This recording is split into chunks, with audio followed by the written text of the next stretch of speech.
All right, when we're doing long division, the first thing that you need to remember is the process for doing long division that you first learned, right? So how did we learn to divide? Let's take a number 3, 7, 6, 5, 8, right? And we want to divide that by, I don't know, divide it by 3. Well, first of all, we don't write it like this. We write it like this: 3, 7, 6, 5, 8. And we put this thing over it, and we put the 3 out here. And then we say, how many times does 3 go into just this first part? Right? So it'll go once. And then we multiply, write the number on bottom, and subtract it. Right? So even though it's a positive right there, we actually subtract it, we get 0, bring down the 7. Now we say, how many times does 3 go into 7? Twice. 2 times 3 is 6, and we subtract it. This time we had something left, a 1. Still bring down the 6.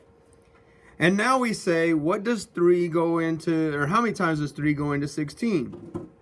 5. We write it up here, and then we multiply it. 5 times this gives me 15. Subtract it. Bring the 5 down. Got a 5 right there.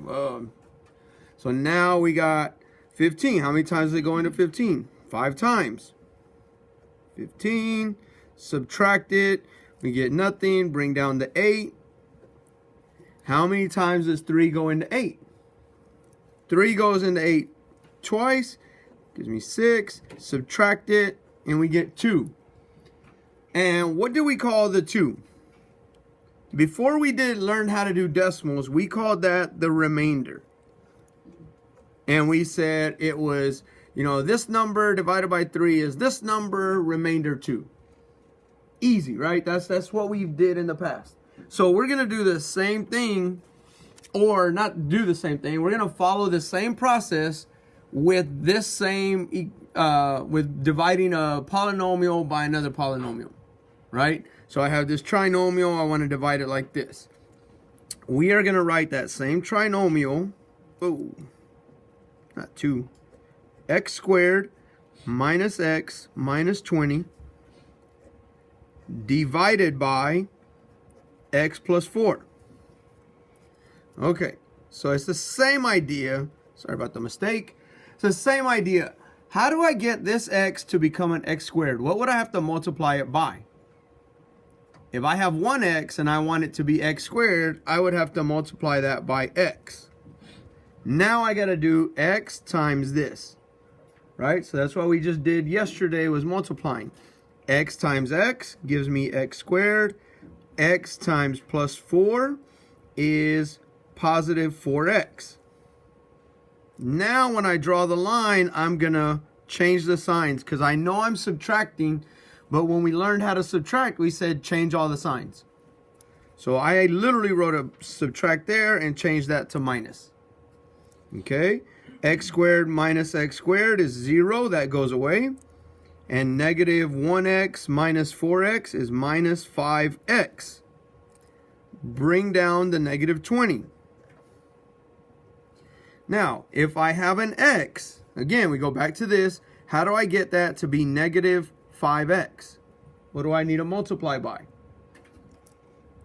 If I have x and I want it to be negative 5x, I multiply by negative 5. Negative 5 times x is negative 5x. Negative 5 times 4 is negative 20. Now, when I say this, I'll say this all the time, and let's write it up here at the top of your paper. Draw the line. Change the signs. Right?